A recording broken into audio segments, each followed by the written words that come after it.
Signorelli, welcome to God, Country, and the American Story. A lot to break down today. You have a new book out, Fire Starters, and we're going to talk about revival and what that means. But we have to start here because on this show, we talk about the American story, how God intersects with politics and history and so much more. And right now, America, politically, socially, culturally, is experiencing, and really has been for the last year and a half or so, sort of a revolution of sorts. People are waking up, people are changing, and the most important part of that is obviously the spiritual part of that. But this past week and a half, it's been, I think, 12 days now since Charlie Kirk was murdered. It seems to have unleashed what people are calling revival. You saw this at your own church. What are you seeing firsthand as a result of what happened with Charlie? Yeah, absolutely. I mean, listen, anytime society goes into a desperate state, and I think we've been there for years, this desperation is increasing financially, economically, we're feeling it, but also within our families. And we've been wrestling as a group of people. They start looking for answers. And the Bible says if you ask, then you'll, ask, seek, knock. It's like, if you seek, you will find. So what's happening is people have been seeking for a long time, and it's leading them to Christianity right now in droves. So I pastor in some of the darkest cities across the United States, between New York City, Miami, Chicago. And I mean, we saw an influx of thousands of additional people. We had over 500 people surrender their life to Christ. And it's just been absolutely insane. In one day. In one day, we baptized hundreds yesterday.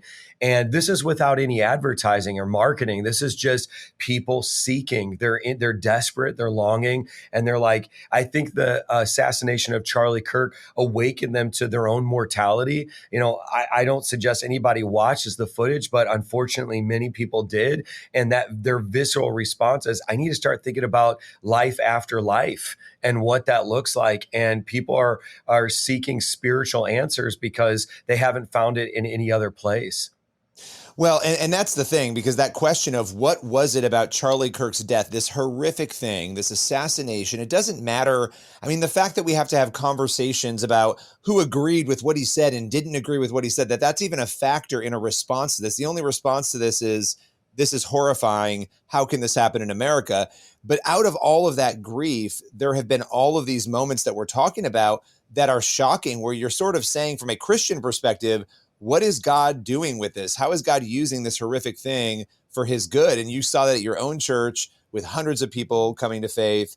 You've written this book, Fire Starters, and it's interesting because you're talking about revival, and you obviously planned this book and wrote it. It came out in August, well before what's happening with Charlie Kirk happened. What do you make of the timing of this book in light of where we are right now? Yeah, I mean, people of faith already know that the Holy Spirit is still speaking and that God is sovereignly in control. I mean, listen, the week before Charlie Kirk's assassination, that Sunday before, 3 days before it happened, I was preaching a sermon called "It's the Turning Point." I mean, you can't make that up. I felt that the Lord wanted me to specifically say that phrase. And then, of course, 3 days later, Charlie was assassinated, and I suddenly put it together. I wasn't even smart enough to see the connection. And so I do believe that, yeah, of course, there's a lot of false prophets, false teachers, and people that, quite frankly, we should not be listening to. But at the same time, there's pure-hearted people, humble people who are like, God, if you are real, speak to us. And you're right. I mean, I wrote an entire book called Fire Starters, and it's a manual for great awakenings and revival. And of course, many people made fun of me and said, oh, this is just emotionalism. This is just Christian hype.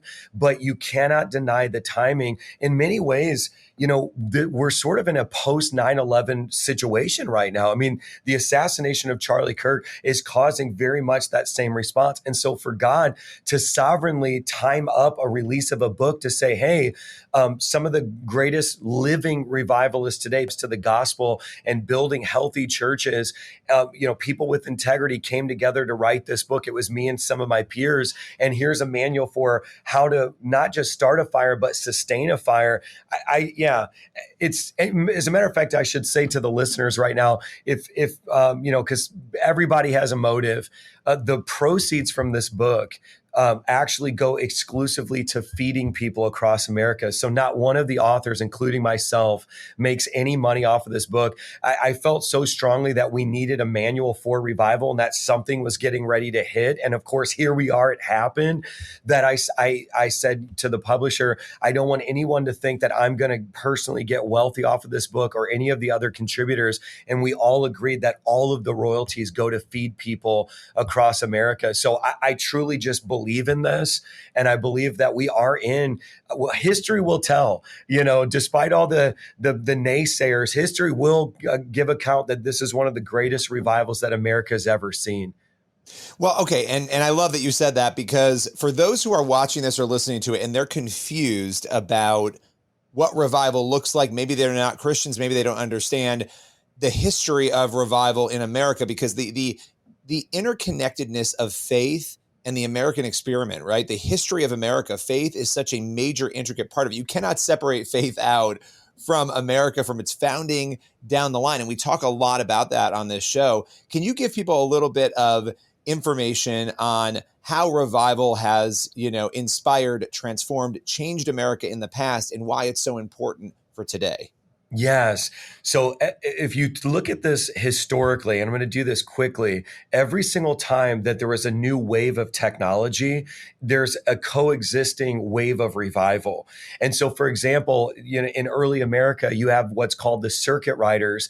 And these were young men who would actually get on horseback and literally ride into towns just declaring the gospel. And that was their only means of getting it into these towns. And then when you have the trains, all of a sudden people start riding trains. Then you have Amy Sipple McPherson out of Los Angeles, a female preacher who gets on the radio, because at that time, that was the technological means of getting the message out.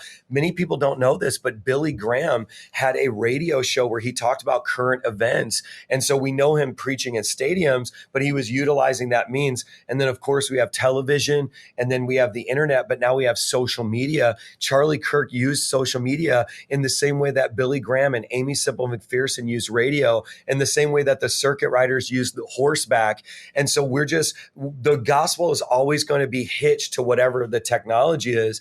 So a lot of people right now are finding, hey, your children are learning about some of the most insidious demonic things through technology. That's the downside. But also the gospel is getting through technology like never before. And people are being delivered from these demonic things and set free and experiencing the gospel. And so that's how you get revival. So to me, the fact that Charlie was using the technological means today, but then his martyrdom, because J.D. Vance, the vice president of our nation, literally called him a martyr yesterday, at the memorial service. His martyrdom almost lit that proverbial match and threw it into the gasoline of our current societal state. And I'm telling you, we're just getting started. And I'm kind of like this John the Baptist that's just declaring, a voice crying in the wilderness, like, it's here, it's here, it's here. And I feel like in the weeks and months to come, it's going to be simply undeniable. And that's the thing, because the question that a skeptic might have is, well, how does revival help a person in a society? Which I know for you and I, that would be a silly question, because we get it, we know. But if somebody comes to you and says, well, why do we need this? Why is this something that historically has needed to happen in America and across the globe? What would you say to them? Yeah, listen, so America was founded on a Judeo-Christian worldview. As that worldview began to erode and people started to become what's called secular humanistic, like, in other words, I have my own personal truth, what we started to see society erode, and we started to see, marriages fall apart. We look at the nuclear family and the way that our children are just struggling with anxiety. Gen Z right now there's a record high for suicides, because quite frankly, when nihilism and secular humanism becomes the dominant worldview, the result of that is, if nothing matters, if I evolve from some primordial goo and I'm basically just an animal with instinct and intellect, then I can make my own choices. And that choice might just be to end my life, because this is all meaningless anyways. And by the way, I might just end other people's lives before I end my own. this is the result of secular humanism, which turns into nihilism. From a Christian worldview, I would say it's actually Luciferianism, because Lucifer was actually the first one who said, "I will," and he talked that way. I'll do whatever I want to do. This is my truth, independent from God's truth. And so what happened is society is like basically at a point of their greatest desperation, and they're saying, I don't know why these shootings keep happening, but I know something's broken. And then what happens is when they start reading the Bible, when they start going to church and hearing the truth being proclaimed, their spirit comes alive, and they're like, I once was blind, now I see. I once was lost, now I'm found. I mean, and they're like, this is the truth. And this is the thing, you can't stop a revival from happening. And so, of course, there's always going to be the naysayers and the negative people, but the masses right now are awakening, and they're saying, wait a second, what if Jesus is the way, the life, and the truth? And they're finding that college students, professors, philosophers, astrophysicists like Dr. Hugh Ross, high IQ people, the guy with certifiably the highest IQ in the entire world is a professing Christian. And you can go on X and read all of his tweets about it. Like, this is not just for the low IQ masses. People from every part of our society, especially here in America, are starting to wake up to the reality that Jesus is the truth. And I'm here for it. I've been saying it. This is one of the most vindicating seasons of my life. And this book actually arriving at the same time is just undeniably God's timing. Well, and when we talk about fixing America, right, we talk about how do we get here? You just described how we got here, right? How do you fix America? This is how you fix America, right? And it's quite possible that you're going to have revival and chaos at the same time. You're going to have that Ephesians 6 war. For those who don't know, Ephesians 6 talks about a battle that goes on. It's not between flesh and blood. It's a spiritual battle, that those things are going to happen. But having revival, we've been in a situation where we haven't had revival. We've had chaos, and we've had secular humanism, and we've had all of that pushing in. Now there's a force pushing back, and we know that force is stronger. We know that God is stronger, and God wins in the end. And so there's a lot more we could talk about on that, but here's the thing. You have this book, Fire Starters. What do you want people to take away from this when they pick it up, they read it? It's very simple. It's the complete opposite message that you've heard in the public school systems. Your life is not random. It's very intentional, down to the day you were born, where you were born, what parents you were born. I mean, and God is now awakening people to the reality of how intentional he was about their life. And you have an opportunity to play a part in it. And that's very simply what the book is. A lot of religious structures, the Bible talks about how Satan comes as an angel of light. So a lot of religious structures in and of themselves have been infiltrated by Satan, because they've convinced us that it's a one-man show. My pastor, my priest, he'll do all the work, and I'm just going to show up and be in the audience. No, the message of the scriptures is different. We are not an audience, we are an army, and all of us participate. There's a verse that talks about the priesthood of all believers. So fire starters, if you're listening to this right now, you are a fire starter, and you have to go out and do the work, and your life can take on such a purpose. I mean, many of us saw the terrorists that assassinated the group of men that were on their knees. You remember that, with the orange jumpsuits? Yes. Yeah. What people, if anybody remembers that image. It was ISIS. Yeah, it was ISIS terrorists, right? Yep. ISIS terrorists literally killing Christians who are on their knees moments before they were slaughtered. What the world doesn't know is that most of them were actually Christian construction workers. They weren't pastors. These were just everyday blue collar workers, but they died for the gospel because they know it's the truth. And so I think what this book is all about is everybody accepting the fact that, no, it's not Mike's job. It's your job. You go out into the world, nurses, teachers, stay-at-home moms, construction workers, and you shine the light in the darkness. And, listen, there's this phenomenon that thousands of people have been writing my ministry, going to my website and typing the same message. And it's actually freaking me out. And they're saying, I keep having this reoccurring dream of this huge tsunami.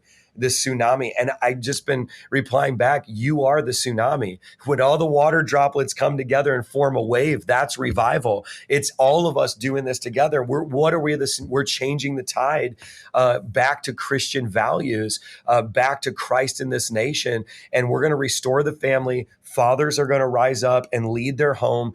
Marriages are going to be strengthened. Churches are going to be filled. And we don't have to live in this deplorable hell that we've been in for the last several decades. We can go back to being a Christian nation. That's what's happening. And Firestarters is the manual for how to do it. Mike Signorelli, I love it. The book is Firestarters. You can get it wherever books are sold. Appreciate you coming on God, Country, and the American Story today.